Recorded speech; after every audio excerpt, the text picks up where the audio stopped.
The ringtone cut through the apartment like a flare, 3 staccato bursts that didn't belong to any of my patients. I was halfway through labeling blood tubes, latex biting my wrists, when the unknown number pulsed again. Outside, January light lay pale and unforgiving across the counter. The room smelled faintly of alcohol swabs and cooled coffee. I wiped my hands, thumbed the green circle. Hello? A breath, sandpaper soft. Then a voice I'd buried in 2005 pressed itself through the line. Little star, it's me. The metal stool under me went cold. I gripped the counter until the laminate offered back my pulse. That nickname lived in a cedar box with a dog tag I kept beside my bed, the one that belonged to a man with a folded flag and a military funeral and a headstone whose granite never warmed. Who is this? I asked, and heard the tremor I'd never allow in a trauma bay. He exhaled, one slow tide. Jenna, it's your father. Sound disappeared. The apartment fell into that hospital silence you get after a code. Every machine still. Air too clean to be true. I stared at the refrigerator door where a faded grave photo hung under a magnet from the Outer Banks. Me and Mom, black coats, frost on the grass. The stone reading OCAR Robbins, loved, lost. The date? 2005. Prove it, I said, reaching without thinking for the dog tag on the nightstand. The chain chilled my palm. The stamped letters, O. Robbins, caught the light like an eye-opening. You fell off the pier at 7, the voice said. I jumped, lost my watch. Your mother yelled until the gulls left. A beat. We dried you with that ugly yellow towel. My throat went raw. The towel, the pier. The watch, cheap, scratched, declared indestructible until it wasn't. He'd grinned, teeth chattering, and called me Little Star for being brave enough to fall. I'd believed him. Oscar? I said, the name tasting like a lie that wanted to live. He lowered his voice until it skated just above a whisper. I can't talk long. Don't call anyone. Not yet. A pause, then urgency. There's a letter. A drop. Go to Union Station. Locker 214. Take the ticket taped under your mailbox today. Why? I said, because doctors ask what death doesn't answer. Because I didn't drown, he said. I disappeared. And if you aren't careful, you'll disappear too. The line went dead. Distant traffic pushed through the window, wet tire hiss, the city's indifferent heartbeat. My hands smelled like isopropyl and shock. I dialed back, straight to nowhere. I looked down at my palm. The dog tag had imprinted a crescent into my skin. Through the living room window, Portland's winter light sat flat as a verdict. I crossed to the coat rack, grabbed my field jacket, and caught my reflection in the hallway mirror. Doctor face, not daughter face. I didn't recognize the eyes. They knew survival, but not this terrain. On the table, my phone vibrated again. An unknown text this time. A photo of a note I knew by the tilt of the handwriting. My father's diagonal, impatient print. Locker 214. Don't trust calls you didn't dial. Oh. My mouth went dry. I pulled open the apartment mailbox downstairs, fingers trembling. Taped to the underside, a paper ticket waited like a patient who knew I'd eventually arrive. Union Station, today, 1410.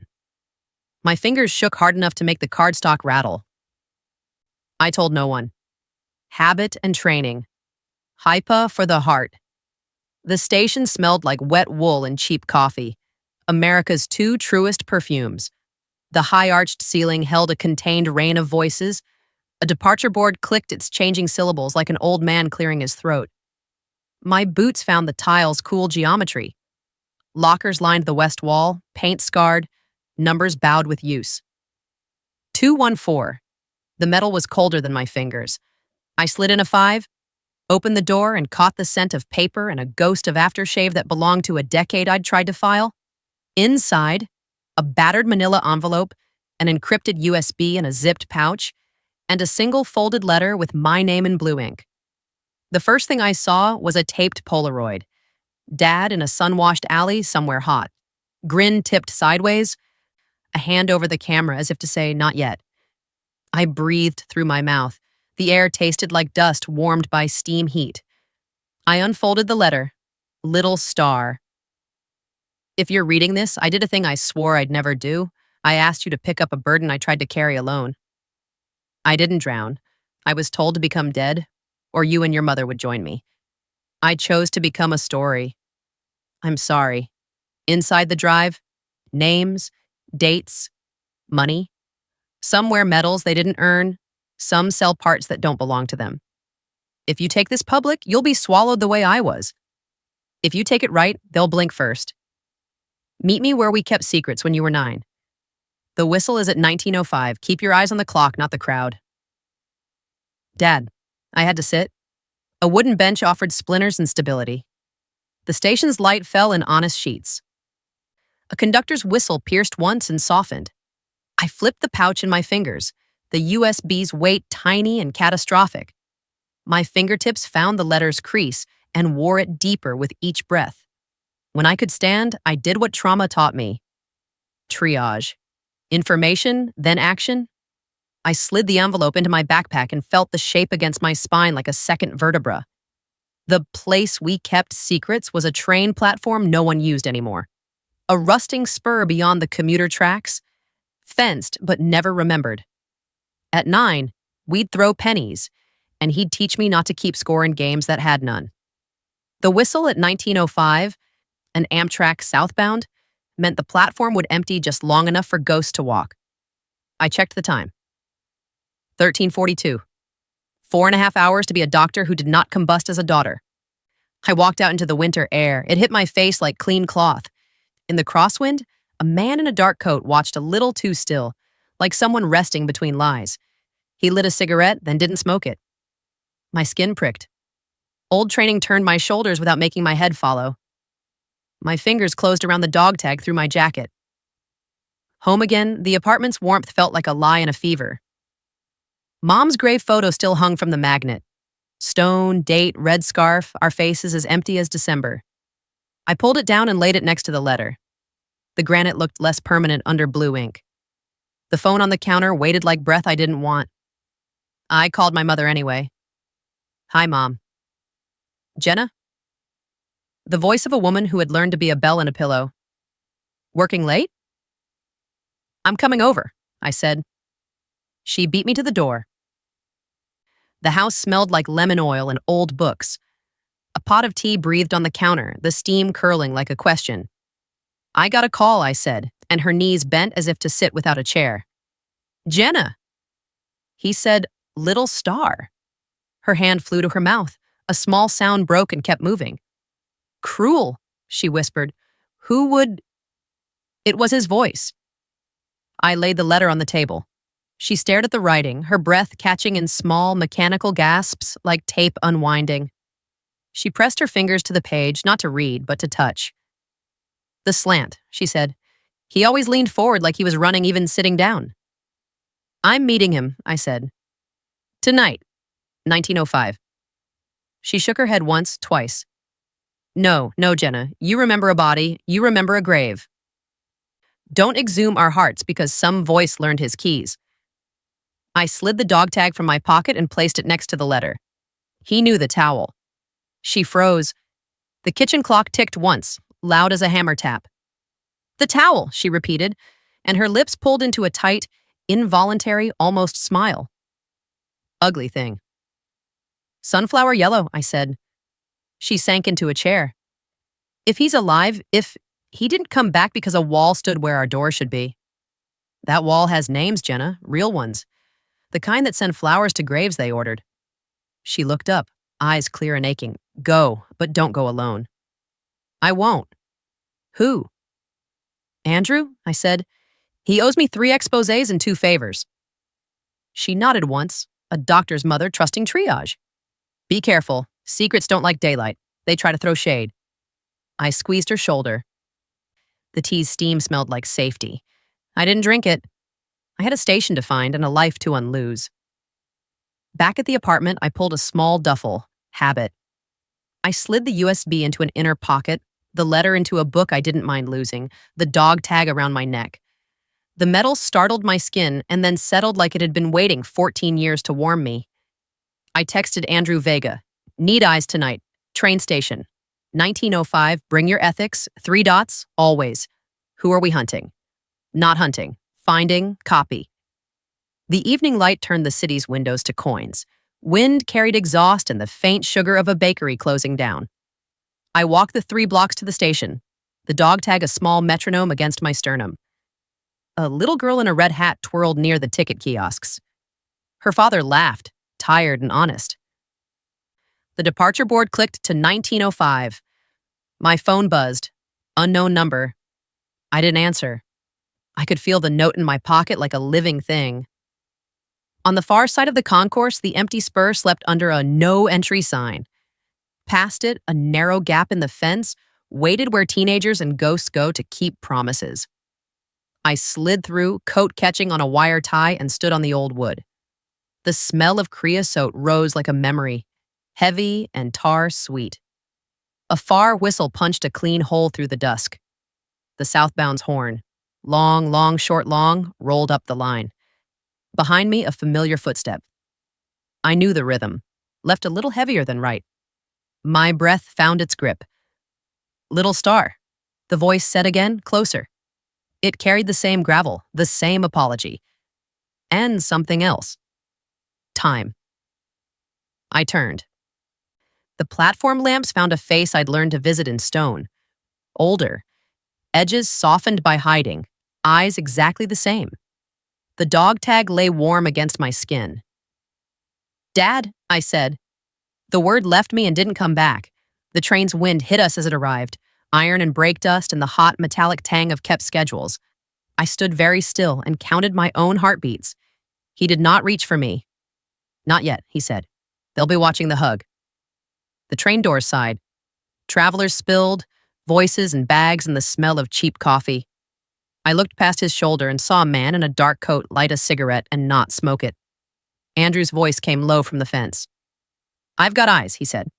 2 tails. One by the kiosks, one near platform C. My father's mouth twitched, the ghost of a smile. You picked well. I swallowed. You left a grave. I left you alive, he said. The whistle blew again. Light strobed across his face. My hand closed around the dog tag. The station breathed. Between whistles, he said the only sentence that could have moved me. I have the truth. I'd been trained to keep people from dying. No one trained me to live with a grave that might be lying. Back in 2005, the call came to the kitchen phone. Plastic beige, grease on the buttons from 1,000 dinners.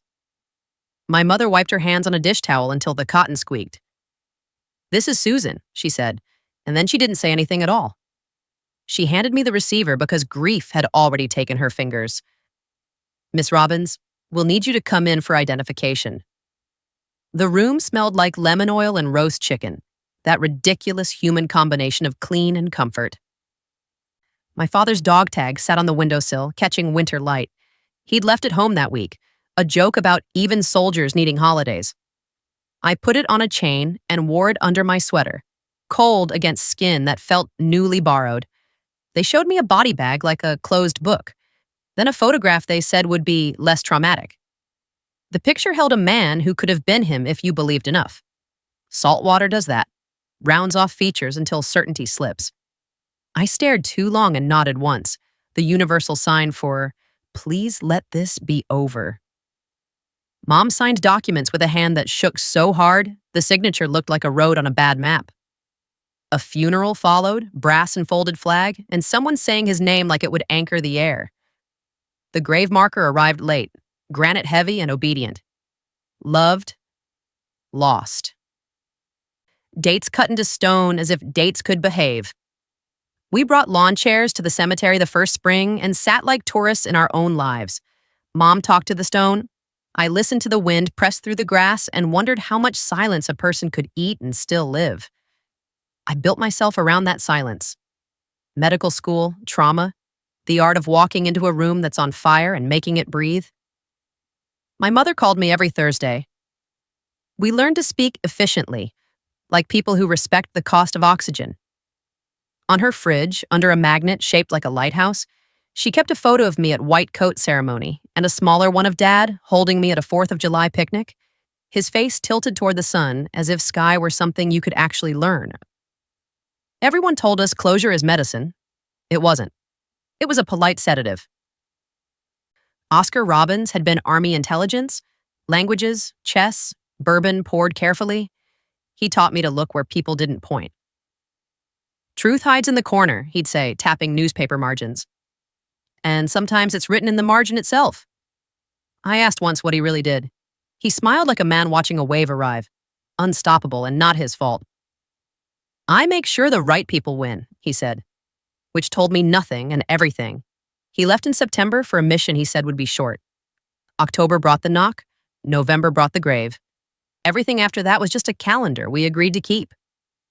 14 years later, when my phone said Little Star, the grave slid a fraction of an inch in my mind. Stone can move. People forget that. After the call, I drove to Mom's, hands clenched at 10 and 2, dog tag thudding a small rhythm against my sternum. Her porch smelled like rain and drying roses.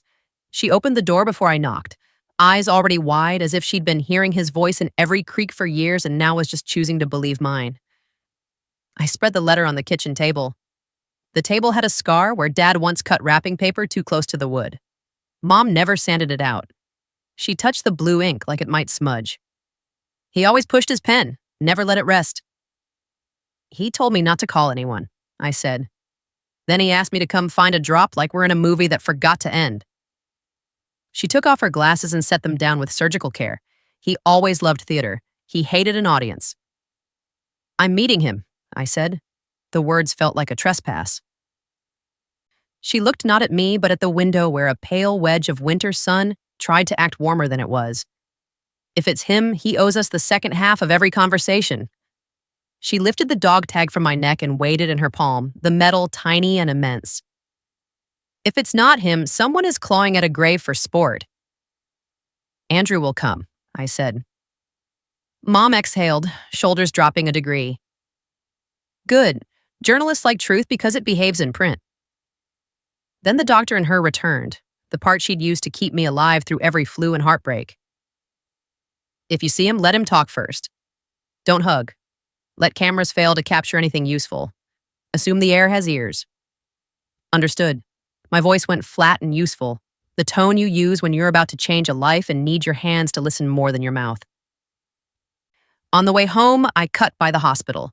The ER doors hissed like always, the antiseptic sting crisp enough to make a person feel improved. I handed off charts, nodded to a resident whose jaw held the overnight the way a bridge holds traffic, and moved like water through a place that thinks it's louder than fear. In the on-call room, the clock argued with itself. Time did that in hospitals. I shut my locker and saw the grave photo magnet in my mind take a breath. It looked smaller now, less like an altar, more like a page. Andrew Vega and I met in college when he wrote about a protest I patched up in the clinic, blood yelling louder than the megaphones. He learned to ask precision questions. I learned to answer without bleeding. He'd gone global, stringer turned investigative scribe, but he still texted me headlines when he needed a human pulse check. He kept his voice like a reliable knife, sharp, clean, honest about what it could and couldn't cut. We'd met for coffee the year the government finally declassified 3 pages about Dad that said nothing with confidence. Andrew slid the papers across the table, steam from his mug making false weather. This is a bureaucratic sonnet, he said. 14 lines, no meaning. Try humming it backward, I said. We laughed and didn't.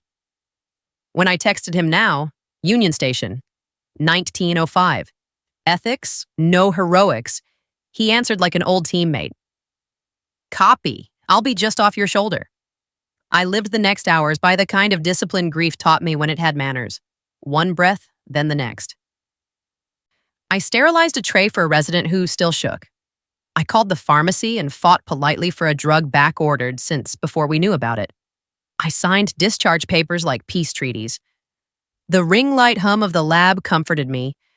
Machines have the decency not to pretend they feel. On my way out, the hospital's automatic doors breathed warm air over my face.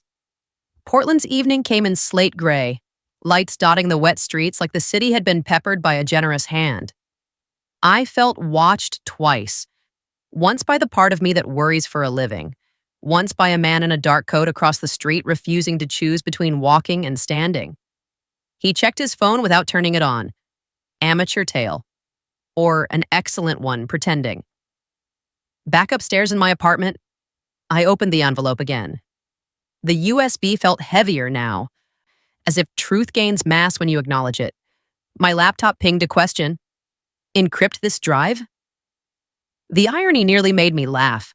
I slid the USB into a case with a zipper that stuck at the corner, tiny friction reminding me the physical world still had ideas about resistance. The train ticket lay on the counter where I'd put it, its ink dry and sturdy. I flipped it end over end, the cardstock making a soft thwip in the quiet. 1905. My father always liked the math of trains, the promise of arrival spelled out in numbers no one could argue with. People break, he'd say. Schedules keep. Sometimes the reverse was true. My phone buzzed. Unknown number again. The screen threw pale light onto my hand and the ticket. I let it buzz out. I didn't take calls I didn't dial. Not anymore. I opened the freezer and stared at ice trays as if they held answers. They held ice.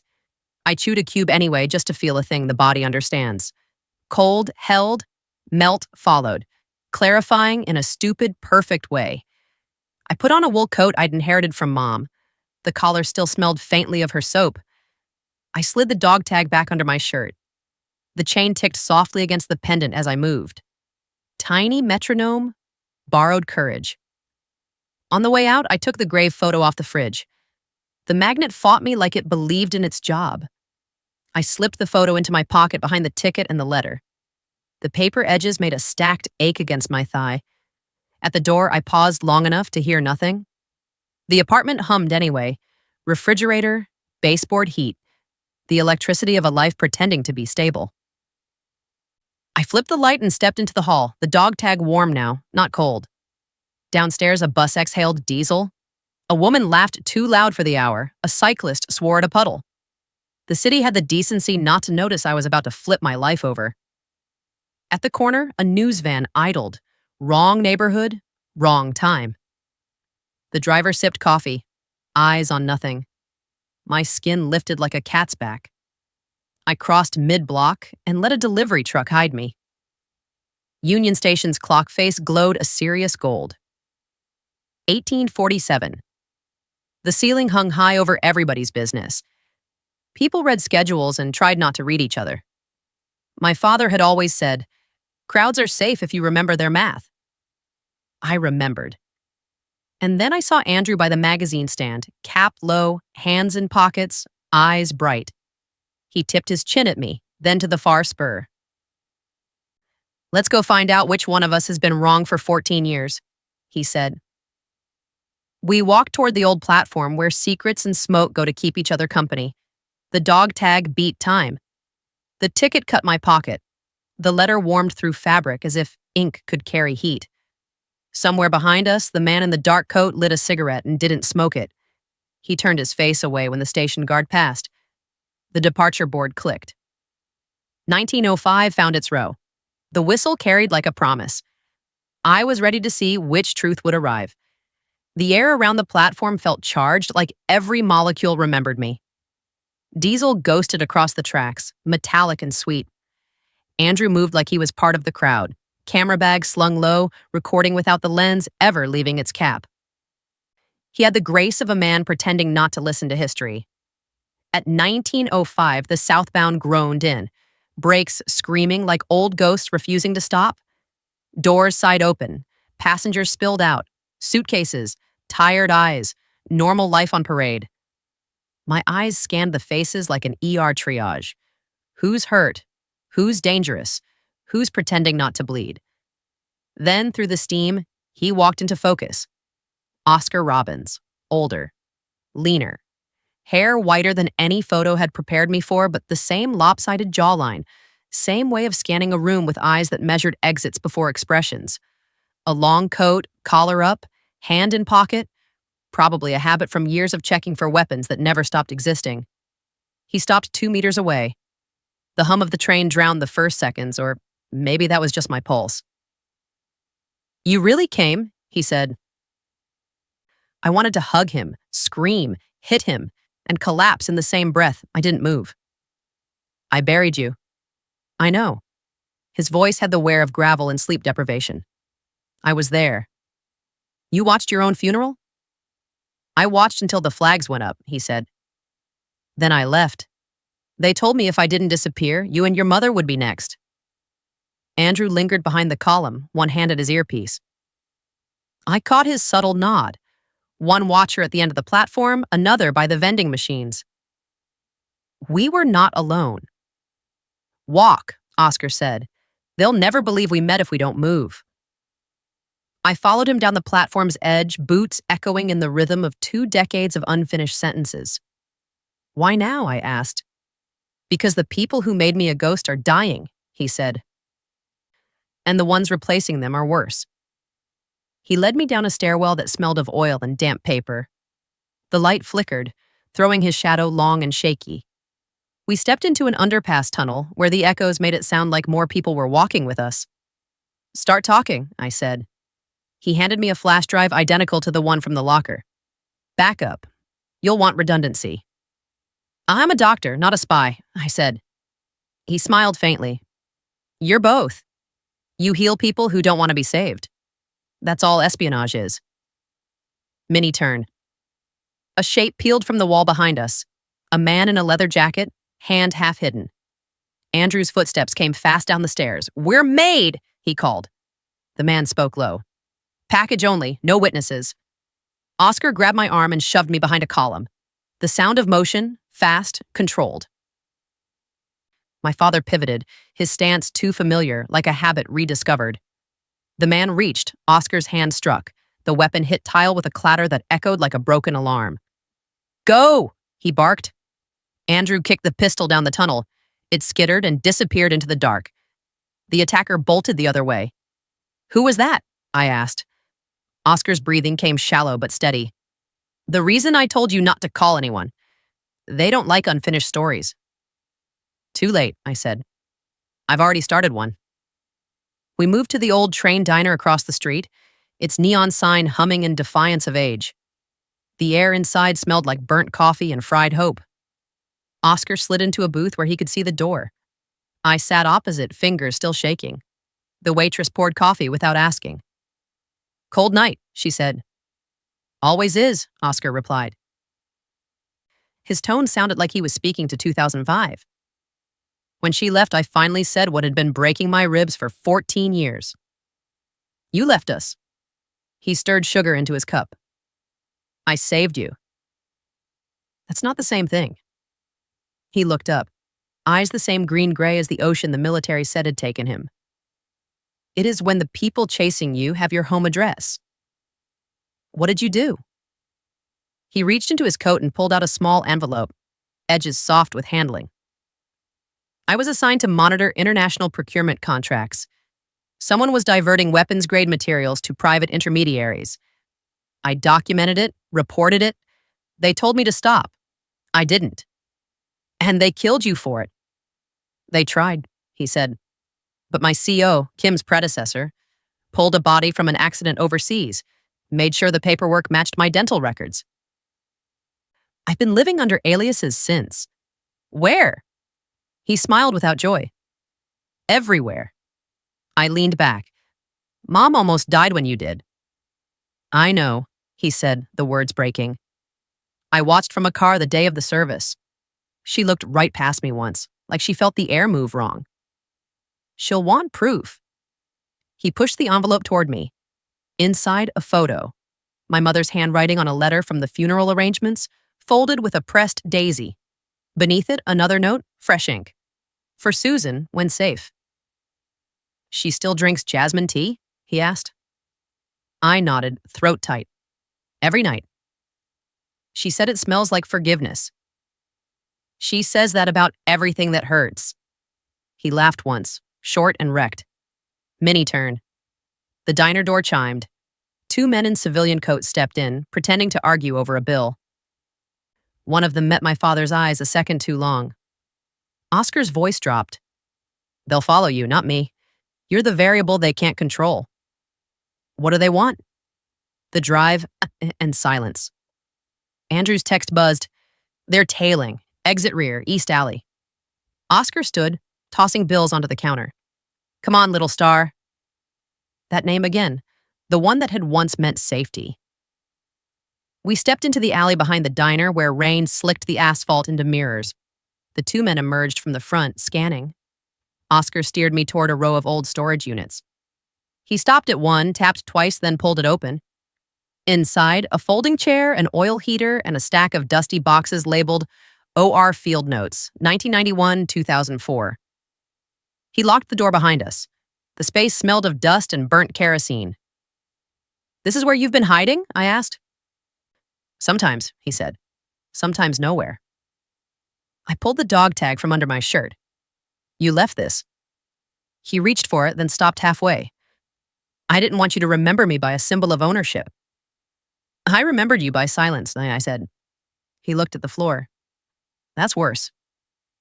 Outside, sirens drifted past, distant, curious. Why contact me now? I asked. Because someone inside the DOJ is reopening the old files, he said. Ms. Kim, she's clean. I needed you to give her medical verification that my body was misidentified. I blinked. You want me to tell the Department of Justice that my dead father's corpse was someone else? Exactly. That could cost me my license. It could save a lot more. I laughed, half incredulous, half hysterical. You vanished for 14 years, and now you want me to commit career suicide? He didn't flinch. Sometimes truth needs an accomplice more than a witness. The heater clicked once, metal expanding. You trust this Kim? I asked. She's the daughter of my old CO, he said. She was a rookie when I disappeared. She found my trail last month. I rubbed my temples. You've been a ghost for half my life. And now you want me to testify to your heartbeat? He looked at me, really looked, and for a second I saw the man who taught me to read shadows, who hummed Sinatra off-key while packing a duffel. You already have, he said softly. You're standing here. I wanted to hate that line. I couldn't. Mini turn. The door handle twitched. Both of us froze. A voice from outside, muffled but certain. We know you're in there, Colonel. Oscar's eyes sharpened. They found me. Who are they? I whispered. He gave a small, bitter smile. The reason graves exist for men who aren't dead. He grabbed the USB from my bag, pocketed it. If they catch me, take the other drive to Ms. Kim. Tell her the ledger is still missing, page 17. She'll understand. What about you? He looked at me with calm that only comes from running too long. I've been dead once. I know the choreography. Before I could argue, the sidewall groaned. A back door I hadn't seen. He pushed it open. Go, Jenna. I'm not leaving. You are, he said. That's the only way any of this means something. He slipped through the opposite exit, footsteps vanishing into rain. Outside, headlights swung across the alley. Two men shouted. One followed him. I ran the other way, dog tags slapping against my chest, each breath tasting of diesel and disbelief. The train station's whistle sounded again somewhere far behind. Long, long, short, long. The Morse of everything we didn't say. When I reached the main street, Andrew was waiting in his car, engine idling. Where's your father? He asked. Gone again, I said, but this time, not for long. He looked at my hand. You've got something. I held up the envelope. The ink on the flap had started to bleed from rain. Inside, the second USB glimmered faintly in the dashboard light. Proof, I said. Of what? I stared at it, pulse slowing into certainty. That the dead don't stay quiet when truth still breathes. Rain burned the city into reflection. Streetlights smeared across puddles like melted gold. Andrew drove without speaking, hands white on the steering wheel. I sat with the USB clutched tight enough to leave the outline of it in my palm. He's alive, I said finally. The words felt heavier out loud, as if speaking them invited gravity. Andrew didn't look at me. You don't sound relieved. I buried him, I said. You don't unbury someone without unearthing everything around them. He exhaled, eyes flicking to the rearview mirror. We're being followed.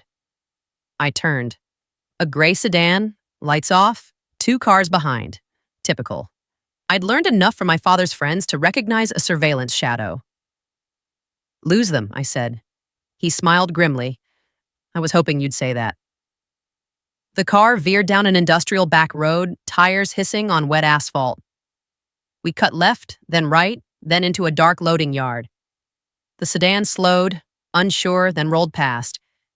Andrew killed the lights. We waited. Only the sound of rain hitting metal. He looked at me. Now you tell me what's on that drive. I held it up, silver in the faint light. It's everything my father died or didn't die to protect. Arms contracts, names, account numbers, proof someone turned the Defense Department into a bank account. Whistleblower level proof? War crime level, I said. He gave a low whistle. That's a death sentence. I smiled without humor. It was. He rubbed his jaw. So, what's the plan? I checked my watch. I meet Miss Kim at the Department of Justice in the morning. She's the only one my father trusts. Andrew frowned. And you're trusting his judgment after 14 years underground? He trusted me first, I said quietly. He nodded, put the car back in gear. Then I'm coming with you. The DOJ building felt like an antiseptic cathedral. Marble floors, walls that absorbed sound, guards who looked bored only because they couldn't afford curiosity. Ms. Kim met us in the security vestibule, credentials flashing in the fluorescent light. She was younger than I expected. Sharp eyes, tired grace. Dr. Robbins, she said. Lieutenant Commander, I corrected automatically, then caught myself. Doctor works.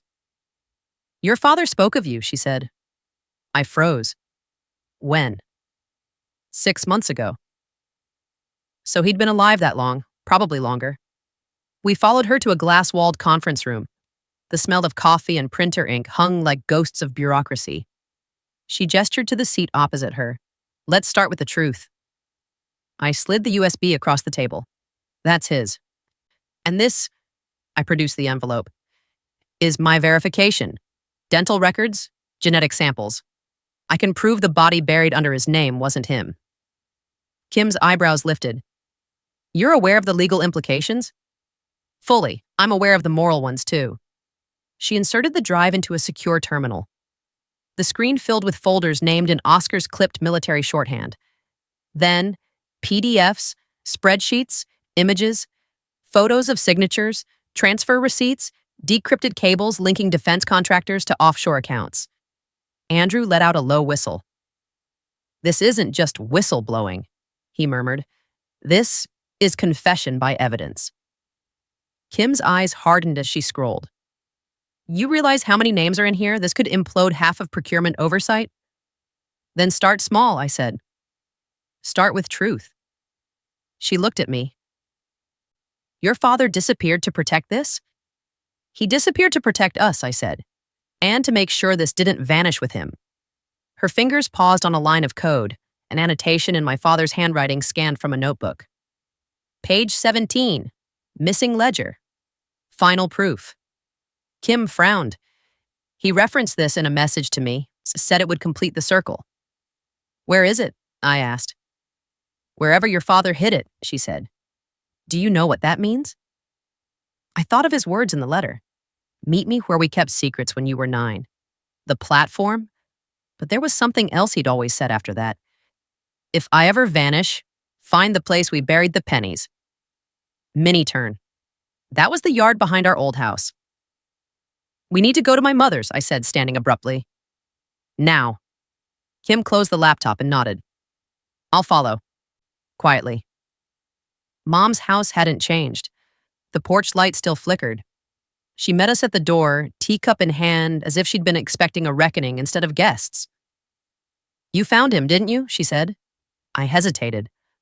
I found enough to know the grave lied. She didn't cry. She just pressed a hand to her chest. He called me last night. 1 ring, no message. My stomach clenched. He's close then. We went out back. Rain softened the soil. The old oak tree stood sentinel over the yard, its roots gnarled like an old man's knuckles. I dropped to my knees where the grass grew uneven and began to dig with a garden trowel. Andrew knelt beside me, scooping dirt with bare hands. You sure this isn't symbolic? My father didn't believe in metaphors, I said. After 10 minutes, the metal edge hit something hollow. A tin box. Rusted but intact. I lifted it free, heart hammering. Inside, an old field notebook, a folded photo of me and Dad at the pier, and a sealed envelope marked page 17. I tore it open. Inside was a handwritten ledger sheet. Names, payment routes, classified project codes. At the bottom, scrawled in blue ink, for Jenna. Truth belongs to the living. I handed it to Kim. That's your missing piece. She read it, face tightening. This ties Hartwell Dynamics directly to the contractor murders in 2005. Your father didn't just uncover corruption. He stopped a weapons transfer to civilian groups. Andrew looked at me. That's why they faked his death. I nodded slowly. And why they'll kill again to keep it buried. Mini turn. The back door creaked. My father's voice came from the shadows. That won't be necessary. He stepped into the yard, soaked. Eyes hollow but alive. He looked at me, at the box, at Kim. You found it, Mom gasped. For a second her knees buckled, then she steadied herself on the railing. Oscar. He froze, 2 decades of exile collapsing into one impossible moment. Susan.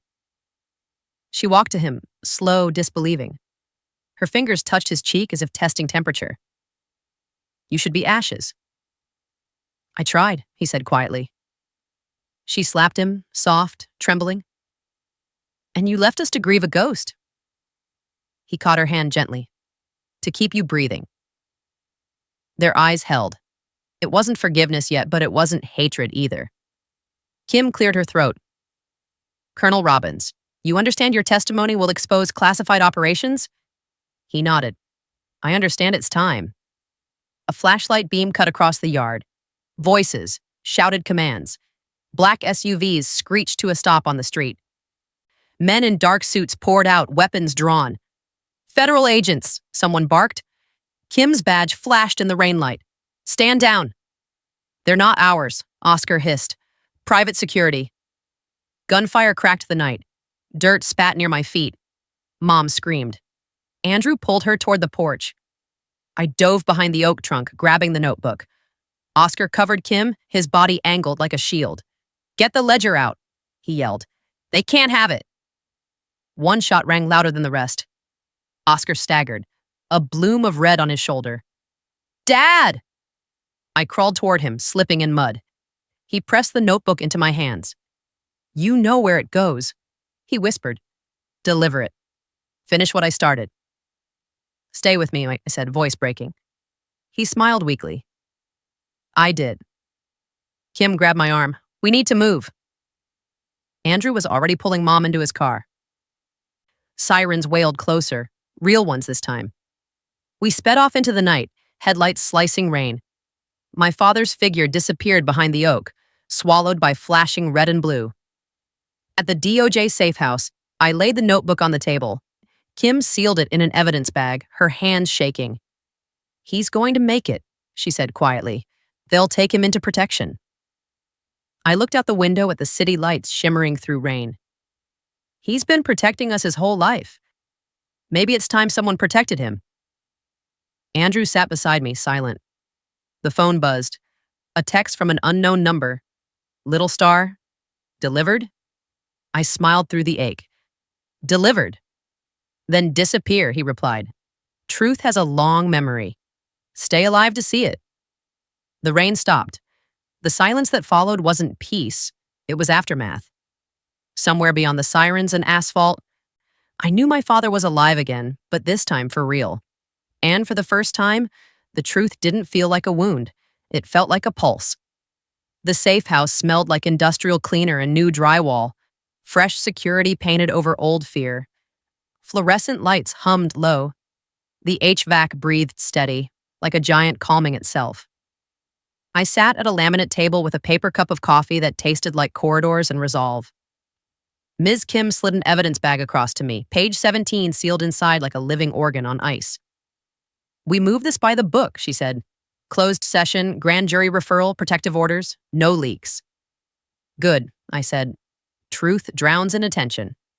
She smiled, tired, approving. "You sound like him." In the adjoining room, gauze rustled and antiseptics stung the air. A medic dressing Oscar's shoulder wound. I heard his low grunt and the whisper of tape pulling free. Proof of life, measured in skin. Kim placed 2 forms before me. Affidavit on the misidentification, and a medical statement for chain of custody that the body in 2005 wasn't your father. I read every line until the legalese stopped pretending it was English. My pen felt heavier than it should. Signature, date, initials. Each stroke sounded like a small zipper in the quiet. "Your license?" she asked gently.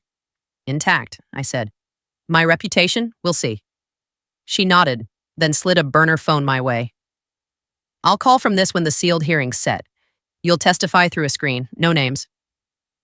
Andrew poked his head in, camera-less, hands jammed in pockets like a promise not to document. "Hartwell Dynamics had visitors," he murmured. "FBI jackets, brown boxes, loading docks. It's moving." The hallway door clicked open. A medic guided my father through, arm in a sling, hair damp from a brutal rinse. He wore clean clothes that didn't know him yet.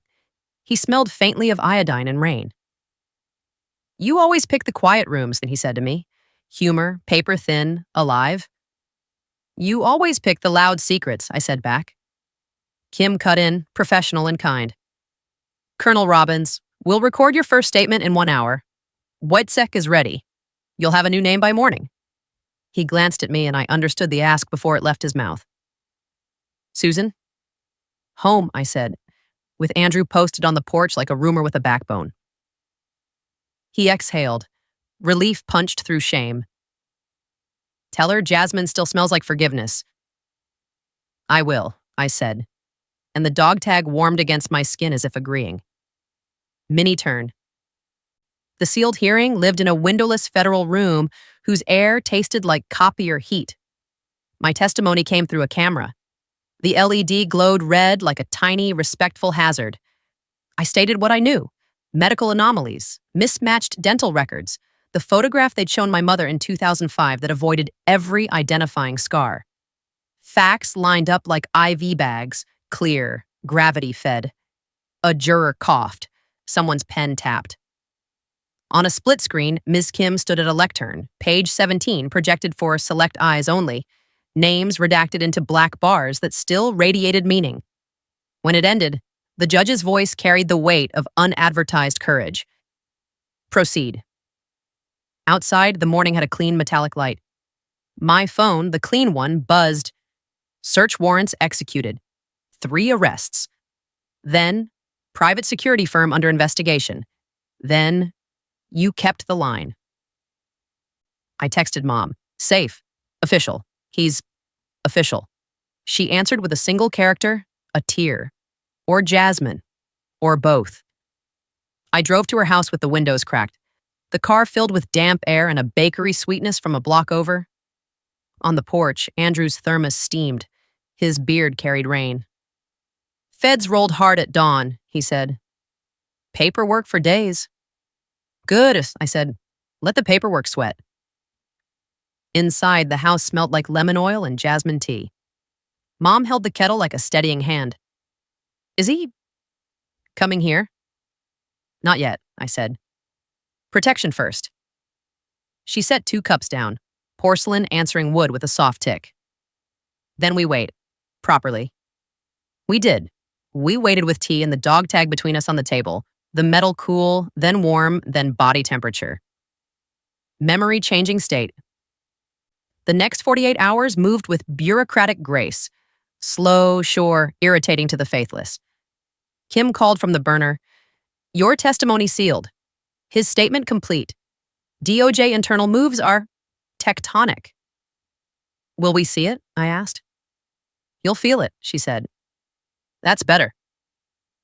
She arranged a hospital corridor that looked like any other for a not-quite visit. The hallway smelled of saline and off-white paint. A guard pretended to study the fire exit map. His earpiece blinked. Oscar stood at the far end, sling still, eyes new. We didn't touch. We stood 2 arm lengths apart and let our faces learn each other again. You always hated hospitals, huh? He said. I loved what we fixed in them, I corrected. Stick with that, he said. A father's absolute smuggled into a truce. Witsec? I asked. Soon, he said. New name, same handwriting. We let the silence do the rest. Then the guard cleared his throat. Time is a currency even in reunions. Little star, Dad said, backing away. Tell Susan. Not all ghosts are cruel. I will, I said, throat tight. Stay alive and anonymous. He smiled the ghost of a smile. That's my specialty. Minnie turned. The day the indictments filed, Ms. Kim called with a voice that carried both steel and mercy. It's done. What's done? I asked. The part you needed, she said. Hartwell's CFO in custody, a procurement chief cooperating. The private security firm already dissolving itself to avoid its own obituary. And him, I said. In transit, she said. I can't tell you where. I can tell you he's lighter. I hung up and realized my shoulders were lower than they'd been in years. Gravity had adjusted its terms. Andrew appeared at the Veterans Center where I'd volunteered twice a month. Classroom smell, coffee, dry erase markers, hope that doesn't brag. He put his elbows on the doorframe like a man who'd finally slept. You know what your mother told me? He asked him. What? That we confuse closure with a lid. She prefers doors. Me too, I said, and wrote a new header on the whiteboard. Families of the missing, skills, not slogans. We drafted an outline between classes, a fund, then a curriculum. Grief logistics, contact protocols, safe reporting avenues, how to document without ruining yourself. Mom named it without asking permission. The Star Fund. I didn't argue. She donated the first check in shaky letters. Andrew brought in a grant he could have spent on a story, but spent on a bridge instead. Mission. Kim sent an email from an address that didn't exist. Subject line blank. Anonymous donor, restricted to legal aid. In my mailbox one morning, a train ticket slid out of a plain envelope. No city, just anywhere. Under it, a note in my father's hurried hand. For when you need to leave a place before it leaves you. I pressed the cardstock to my chest and smelled the faintest trace of creosote, as if paper could remember tracks. That night, Mom and I sat at her table. She lit a jasmine candle because the real tea would have kept her awake. He said to tell you not all ghosts are cruel, I offered. She looked at the flame, then me. I always knew. I just needed proof that kindness can be covert. She exhaled. Forgiveness is easier when the truth is allowed to sit at the table. The kettle clicked in the kitchen. The house felt larger without being bigger, walls leaning back to make space. Ms. Kim's final call came late, voice softened by an echo of hallway tile. We've placed him. You won't like the distance, you'll appreciate the quiet. Is he safe? I asked. As safe as people like your father get, she said. He asked me to pass this. The dog tag stays with you. I touched the chain. It already does. She hesitated.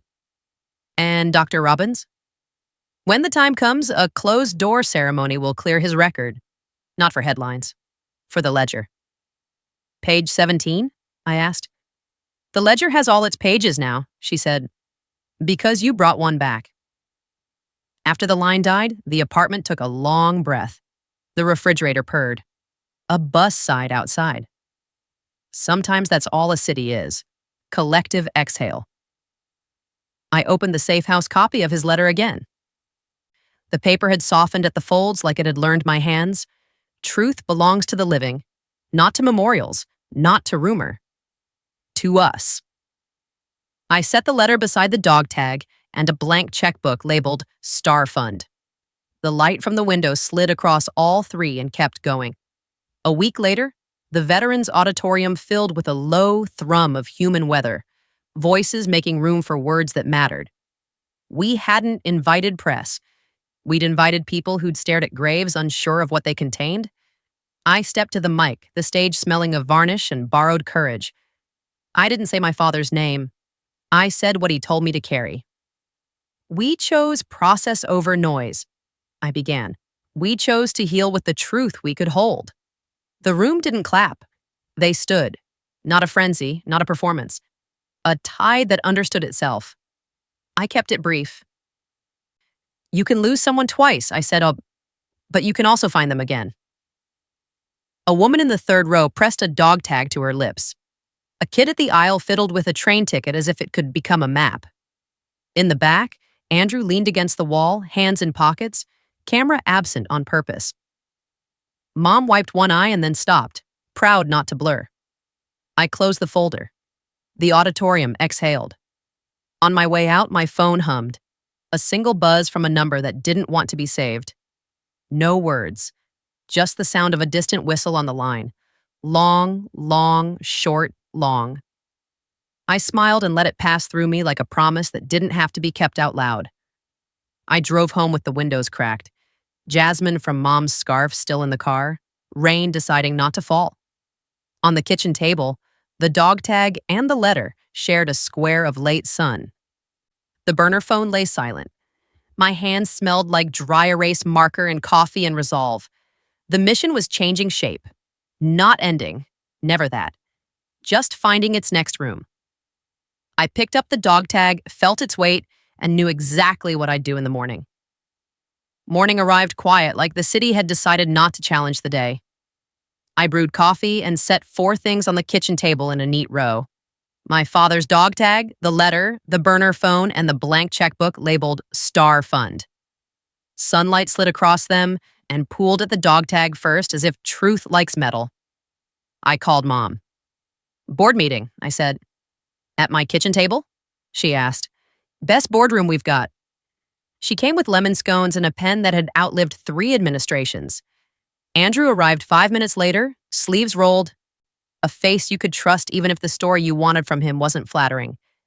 Ms. Kim joined by speaker on the burner phone, her voice crisp and close despite distance. The Star Fund, I began, exists to catch families when the ground lies. I held the dog tag up between finger and thumb. Not to write biographies, to write instructions. We'll need counsel, Andrew said. A way to route tips without creating targets. Kim cleared her throat.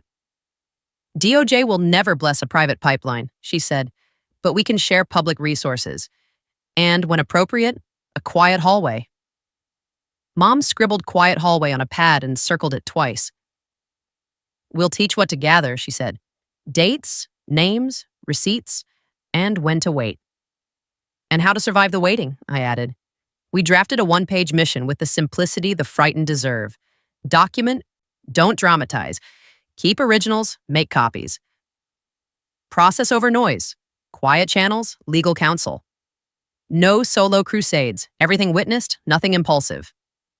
Grief logistics, meals, rides, sleep, the stuff no one lists. Andrew looked at me over the rim of his mug. You're writing another field manual. Different casualties, but I said, same duty.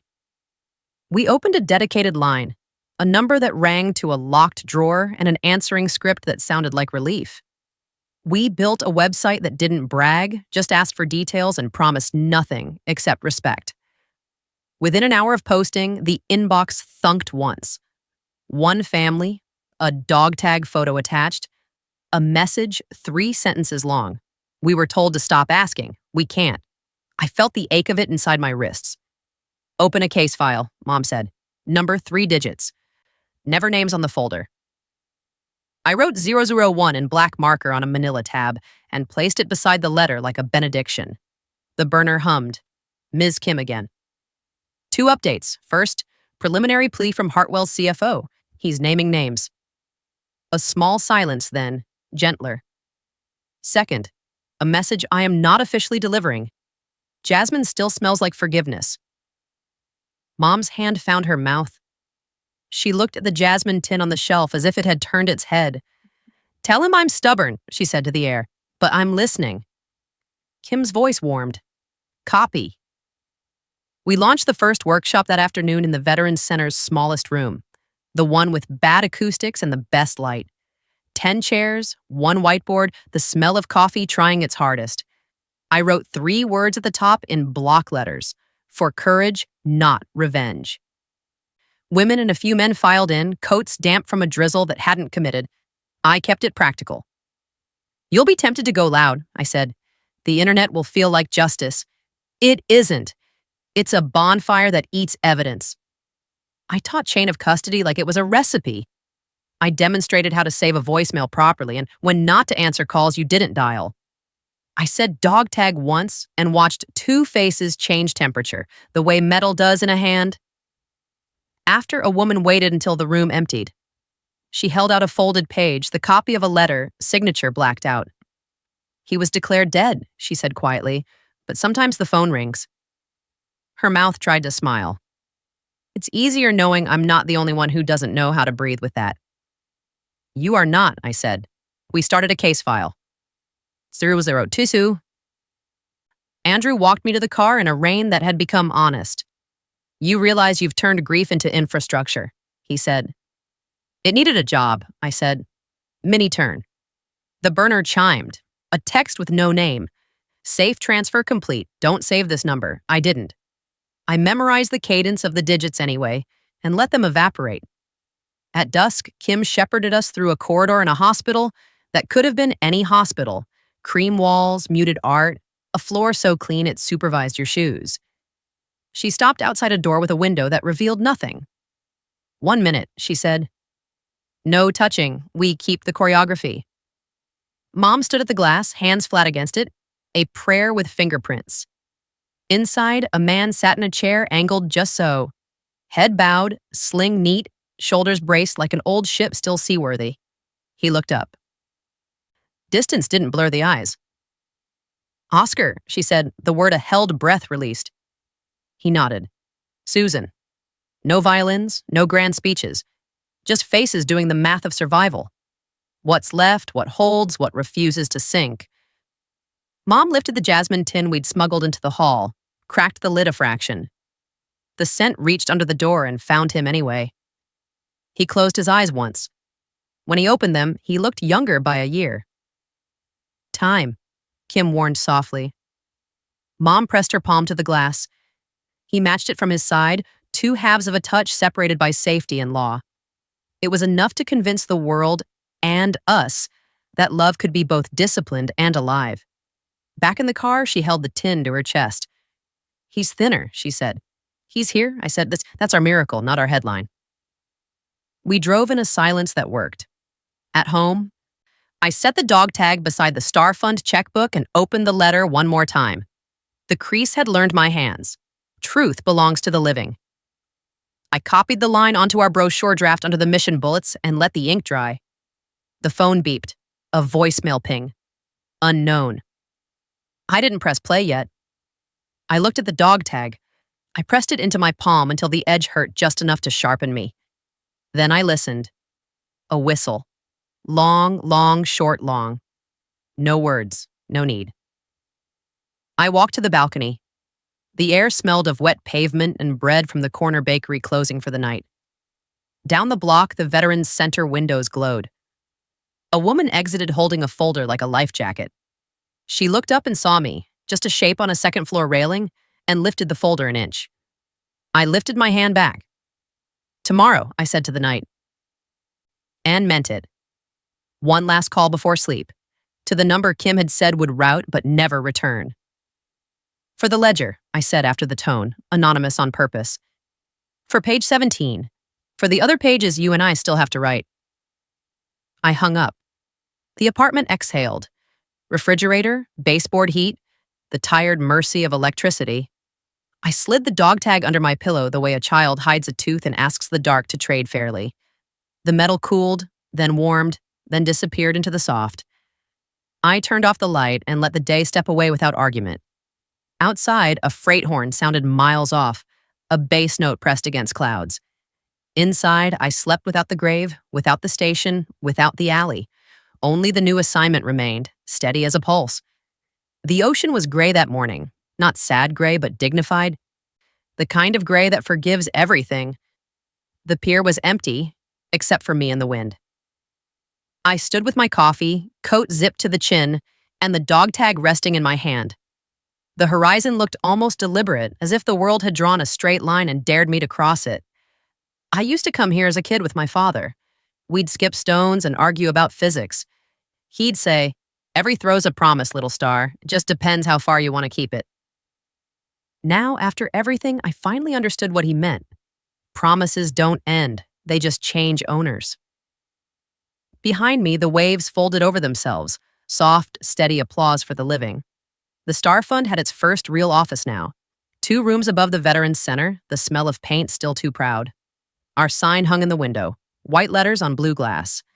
For courage, not revenge.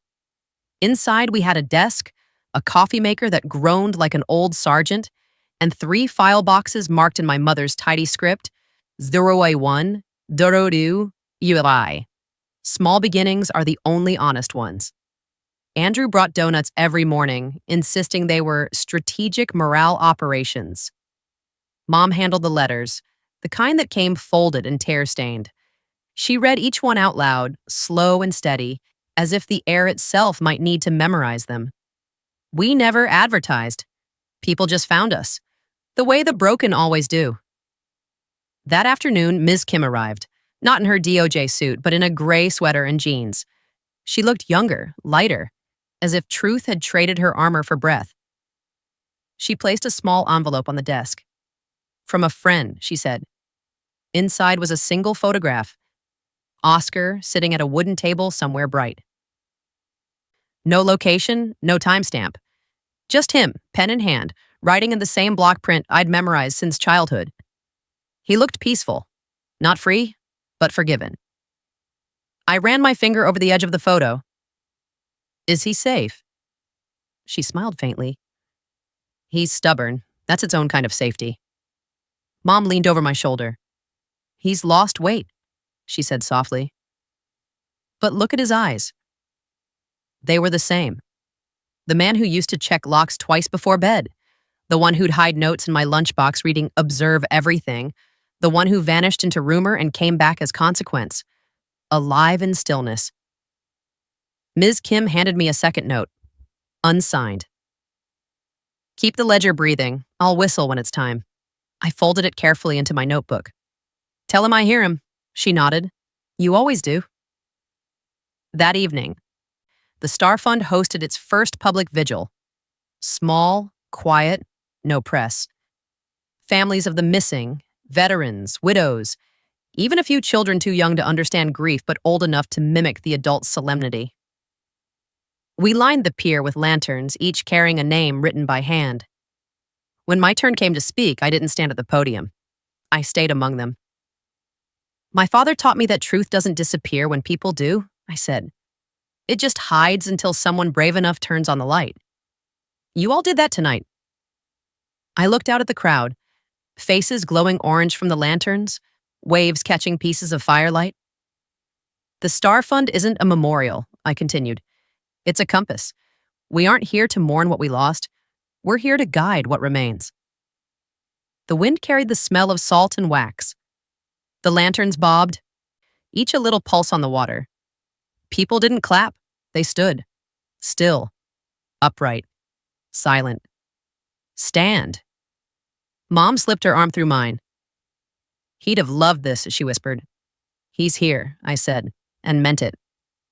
Later, back at the office, I opened the journal I'd started the day after the hearing. Black leather, unassuming. On the first page, I'd written a promise to record, not perform. Now I turned to the last blank sheet and wrote slowly, as if etching. November 12th. The truth came home, just not the way we expected. The grave didn't lie, it only told half the story. Dad once said, "Courage is quiet, and maybe that's all it ever was." I used to think healing meant closure. It doesn't. It means permission. To remember without flinching. Sometimes the dead call back. Sometimes they don't. Either way, we answer. I closed the book. The weight of it modest but exact. It's just like a completed tour. Mini turn. The next morning, a package arrived with no return label. Inside, wrapped in brown paper, was a small brass compass. The inscription on the back, For little star, north is just the direction you start. Below it, a second line in my father's handwriting. Keep moving. Mom laughed when she saw it, a sound that had forgotten how to exist but remembered instantly. He never did know how to retire properly, and she said. I pinned the compass to the wall beside the dog tag. The two caught the light together, old metal and new direction. Weeks passed. Case files grew. The office learned the rhythm of quiet success, not headlines, but closure measured in slow reconciliations. A missing pilot identified. A widow given verified proof instead of rumors. Two kids discovering their father's medals weren't lost, just misplaced by bureaucracy. Each win small, private, necessary. One night, I stayed late filing reports. The clock ticked the way honest clocks do, loud enough to remind you that time's a worker, not a thief. I pulled the dog tag from my pocket, turned it over once, and whispered into the empty room, mission complete. From the street below came the distant sound of a freight whistle. Long, long, short, long. I smiled. Maybe coincidence. Maybe choreography. Either way, I whispered back, copy that. The next morning, I visited the cemetery for the first time since the truth surfaced. The grass had grown soft over the false grave. The stone still bore his name, but I didn't feel anger anymore. Only gratitude that the world gave us somewhere to visit, even when it didn't know the full story. I set a single jasmine bloom on the headstone. For the ghost that kept its promise, I said. Then I walked away, leaving the flower to do what grief never could.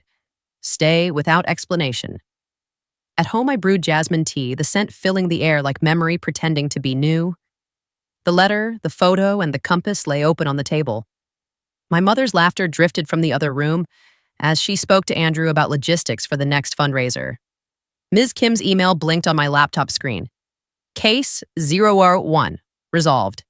Case 002, pending review, progress without ceremony. I sipped the tea, its steam curling upward in lazy ribbons.